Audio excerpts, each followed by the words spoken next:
there was a difference in owning a mistake as a follower and owning a mistake as a leader. And I think it's really taught me a lot. Hey there, I'm Julie. Welcome to Uncomfy, a podcast about sticking with moments that challenge us. We share the stories of real people in moments that challenged their perspective. And instead of getting angry or shutting down, they stuck with the discomfort. They stayed curious and open, and they're glad they did. We hope these stories inspire you to stick with it too, because there is so much to gain. New empathy, deeper relationships, and more clarity about our own views. I'm glad you're here. Now, let's get uncomfy. Here's a story about getting called out at work in a pretty tough way. I'm joined by Richard Kraft. He's a former healthcare leader, and he's host of a podcast called The Men of the House. Richard, welcome. Thanks so much for taking time today. Thank you for having me. Well, listen, let's dive straight into your story. Then we'll circle back and talk a little bit about what you're doing with your podcast. What were you doing? This story happens a little early in your healthcare career. What was your role? Where were you? What kind of a position did you have? So I was actually what they call a practice manager. So essentially what that was I had two ambulatory clinics, which are kind of like your family practice urgent care clinics that you go to when you're normally sick. And I had about 26 nurses and 10 physicians or clinicians. You know, I'd come from an ER background where I was not a leader. I was more of a doer. And so this was my first kind of leadership role.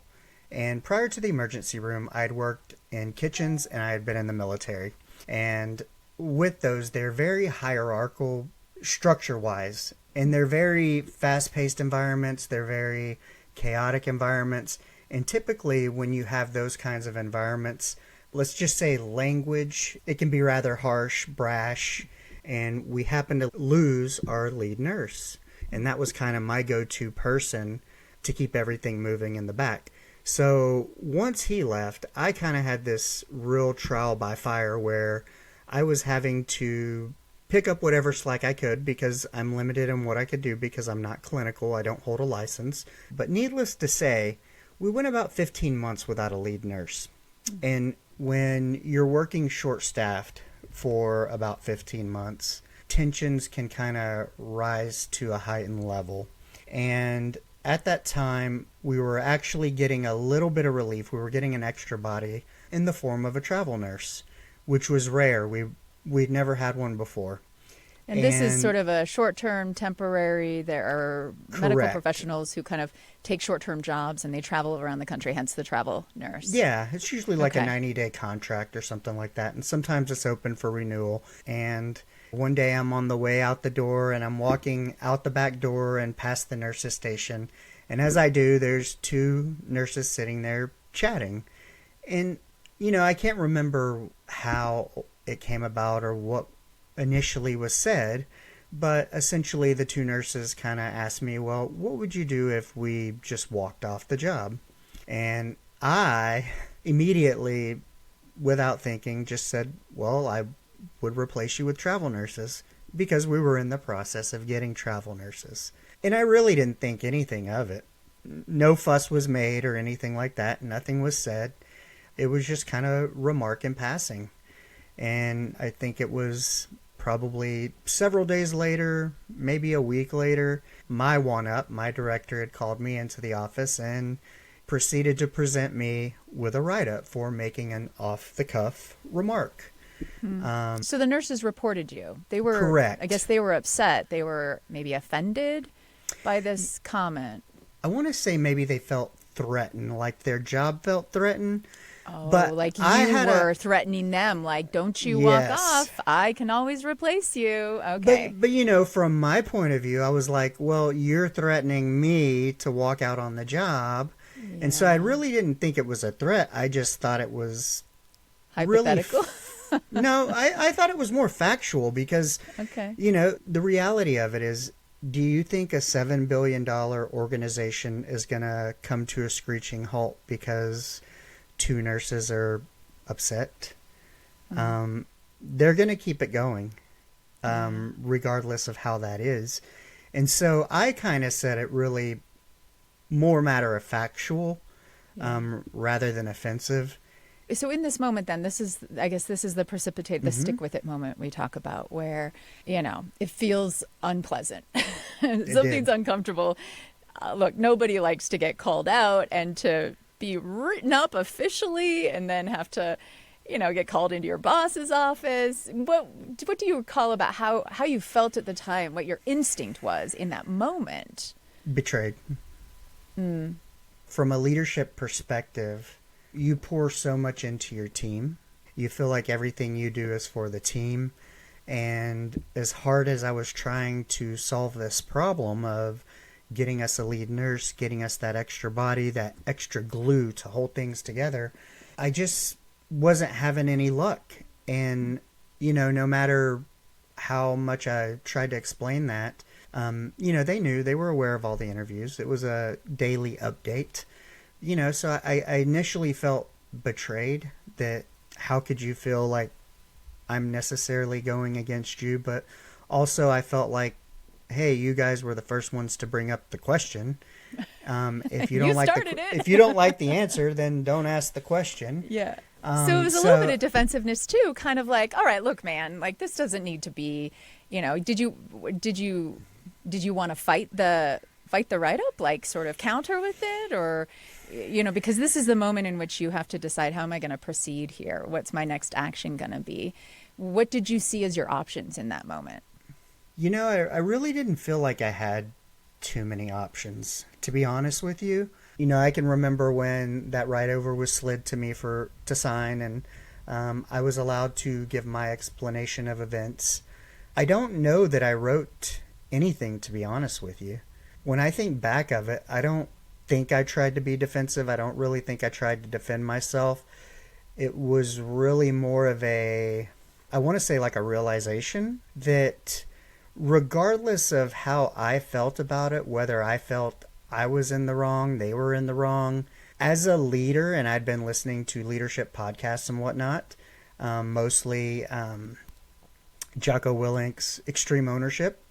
And, I think that was part of the reason I didn't necessarily write anything or attempt to defend myself, because coming from a military background or kitchens or the ER, it's really no excuse. When they ask, hey, why did you fail? It's like, no excuse. I don't have an excuse for it. You take responsibility, but then you try to move on and move forward with a correction. Yes, initially I felt betrayed, but is explaining myself going to make the write-up not happen? Make it go away? What's it going to say about me? It just didn't feel right. The right thing to do felt to be like, look, you've already made this error with your mouth by talking. Don't make it again with your thoughts in writing. And so for a moment there, I had to actually ask myself, like, well, what's the big goal? What's the big picture? Is it to win this argument, this write-up, to keep this blemish off my record? Or is it to establish myself as the kind of leader I want to be and make this team kind of what I want it to be? So what did that mean for you then, in terms of the next step that you took? Well, it meant trying to figure out. It took a little bit of time, and at that time we were getting new leaders. So I got written up by one director and turned around, I think, the next day and had a new director. And I asked that director what I should do, and he just said, look, you're probably going to have to overcorrect and go the opposite way if you want to make this right. And, it was funny. I think I actually ignored that because I didn't feel like an overcorrection was the best thing. And, going back, it was really kind of like you have to decide right then, like, okay, I'm going to be humble. I'm going to be truthful, real, authentic, transparent, genuine in how I'm going to repair this relationship with these nurses. Because even though it was two of them that kind of precipitated it, I'm sure all the nurses felt the weight of it if they felt like they could be replaced that easily.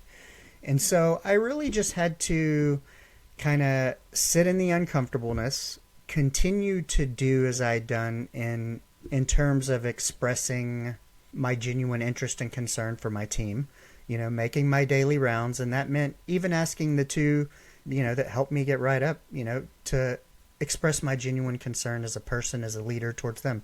How's your family? Is there anything you need help with? Is there anything going on that would impact your job? It took time, but I think I was genuine enough and truthful and honest enough with the process that eventually they turned around. And we kind of understood that what had happened was, we were all so frustrated with this being shorthanded for so long that it kind of prompted this, I'm a problem solver. So it prompted this thoughts of, well, how can we solve this problem? And so what we did was, one of the people who actually precipitated the write-up, I said, okay, why don't we do this? We can't find a lead nurse. I'm doing a lot of it. Everybody's helping out. Everybody's chipping in. But why don't you take the lead nurse position and we'll just hire for a regular nurse, because it's going to be a heck of a lot easier we're going to have a lot more applicants and we'll get that extra body a lot sooner. And ultimately, that's what happened. Was we made her the lead nurse. We opened up that floor nurse position.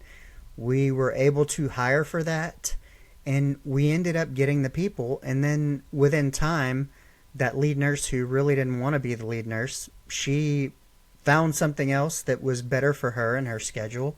And we kind of went on with this. I had developed a rapport and trust with them, and, was later nominated to be a tier 1 leader. That means that surveys are sent to my team, my physicians and my nurses and whatnot, and they grade me on how I am as a leader. And tier 1 means it's kind of like SEAL Team 6 or Delta Force operators. They're tier 5 1 stars, operators. no yes. notes, right? And so it was kind of right. It was a big deal. It means that they feel that I listen to them, that I think they're important, that I include them. And so that was kind of it was a big deal to go from being a leader who'd been written up for his words to turning it around and developing a team who would hold me in such high regard. Yeah. So, Richard, well, congratulations on that. That's, thank you. And I admire the humility and the hard work. And I'm just thinking about all of those conversations that you had to have where there was that initial sort of frustration and shame and whatever, and a lot of shame, awkwardness related to sort of what they had, said about you and what you had said. And just, do you think that you would have gotten to the solution that helped you to sort of get over that hurdle and move into this next place, right? Because, the inability to hire that lead nurse was sort of what it was really creating all of this tension and overwork and frustration. And the idea that you were able to mend that relationship with those two nurses in particular, and that actually opened the door to the solution that sort of helped you guys to move forward as a team. I guess I have to wonder if you would have gotten to that solution. I don't think so. If you hadn't treated the write-up the way that you did. I don't think so. And I thought about it last night. And it's funny because as I progress in my journey as a human and as a podcaster, I've started to realize how much things had to go the way they did in order for me to arrive here with some of the skills that I've arrived with. And I don't think that I would have arrived at that solution because we hadn't arrived at that solution prior. And it was actually thinking about it that made me realize that it was that level of frustration that propelled their comment and propelled my comment right back. It's like a couple of people arguing. We were just all at the wet's end. And, outside of the write-up, the write-up is just one piece.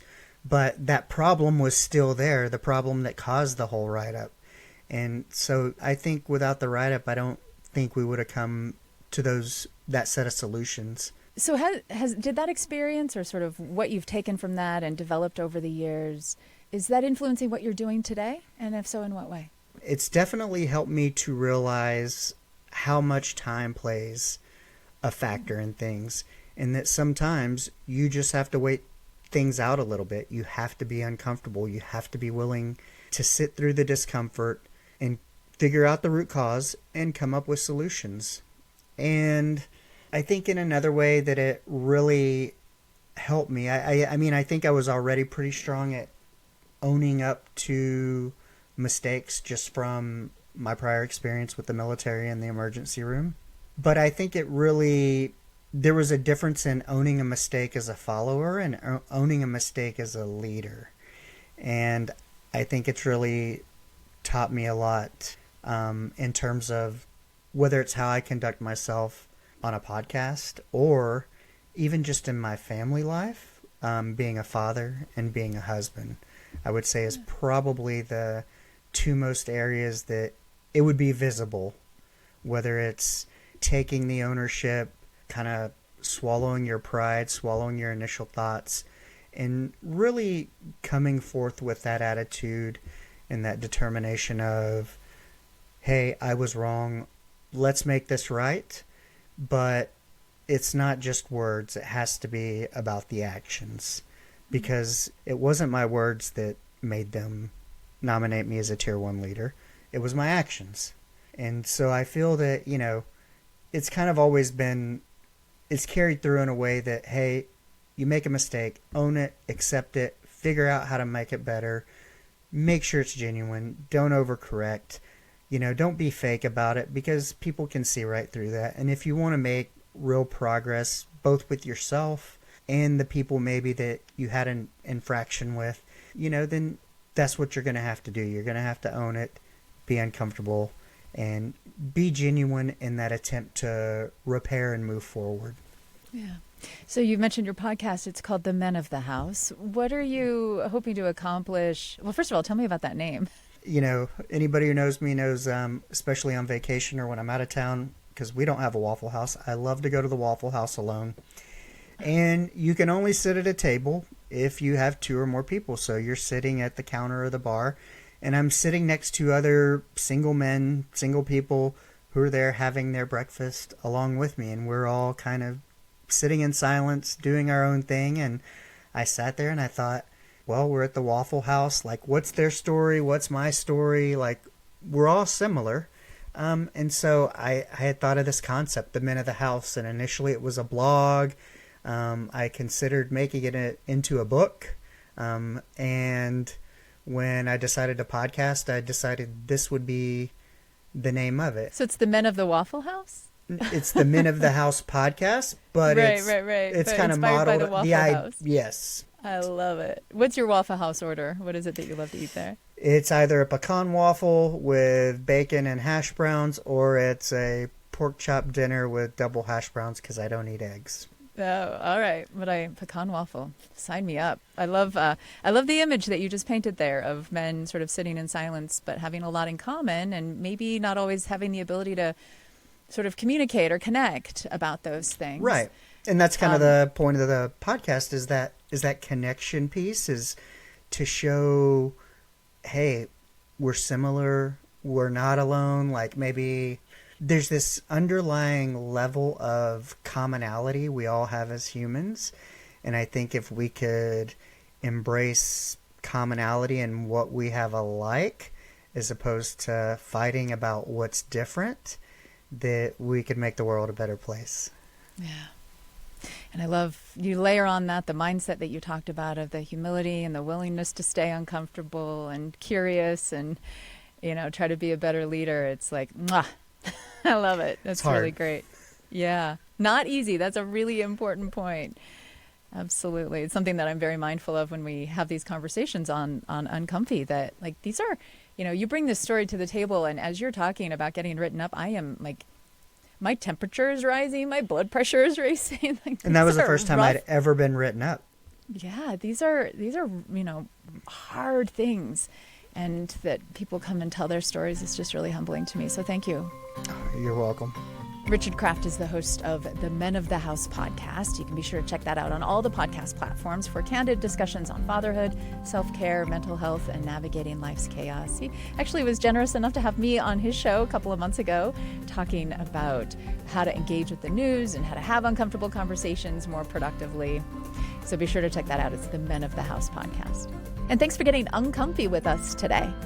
You know, Richard's story has me thinking about opportunities at my own job with my own coworkers where I could maybe seek out some potentially difficult feedback to be a better leader. And I'd love to hear about a stick with it moment you've had recently. What was the perspective or situation that challenged you? Why did you decide to stick with that discomfort rather than bail out or get defensive?